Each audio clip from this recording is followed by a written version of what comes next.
அஸ்ஸலாமு அலைக்கும். மதீனாவில் முகமது நபி ஸல்லல்லாஹு அலைஹி வஸல்லம் அவங்களுக்கு ரொம்பவும் பிரியமான ஒரு கிணறு இருக்குது. அதுதான் பேரே கர்ஸ் அப்படின்ற கிணறு. இந்த வீடியோவில் நம்ம கர்ஸ் கிணறை பற்றி தான் நம்ம பார்க்க போகிறோம். இந்த கிணறு குபா மஸ்ஜித்லேருந்து ஒரு சில கிலோமீட்டர் தூரத்தில் தான் இருக்குது.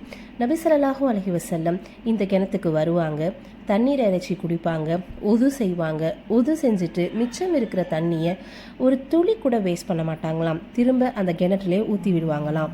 இன்னும் சொல்லணும்னா, ஒரு தடவை அலி ரலியல்லாஹு அன்ஹு அவங்க கிட்ட நபி ஸல்லல்லாஹு அலைஹி வஸல்லம் அவங்க வசியத் செஞ்சாங்களாம், தன்னுடைய ஜனாசாவை இந்த கிணற்று தண்ணீரில் தான் குளிப்பாட்டணும்னு.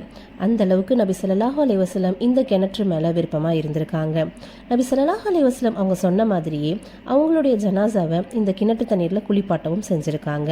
அப்போது இந்த கர்ஸ் கிணறுடைய தண்ணீர் எவ்வளவு புனிதமானது இல்லையா? சுவனத்துள்ள ஊற்று போன்றது இந்த பேரே கர்ஸ்னு ஹதீஸ்களில் பதிவாயிருக்கு. இந்த கர்ஸ் கிணறுடைய தண்ணீர் மிகவும் பரிசுத்தமானது, தூய்மையானது. மதீனாவிலேயே பேரே கர்ஸுடைய தண்ணீரை போன்ற சுவையான இனிப்பான தண்ணியை வேறு எங்கேயும் நம்மளால் பார்க்க முடியாது. உம்ரா செல்லக்கூடிய ஹாஜிகள் மதீனாவுக்கு போனீங்கன்னா கண்டிப்பாக பேரே கர்ஸுக்கு போயிட்டு இன்ஷா அல்லாஹ் அதனுடைய தண்ணியை ருசிச்சுட்டு வாங்க. இந்த மாதிரி வீடியோஸ்லாம் உங்களை தேடி வரணுன்னா நம்மளுடைய பேஜை ஃபாலோ பண்ணுங்கள், லைக் பண்ணுங்கள், ஷேர் பண்ணுங்கள்.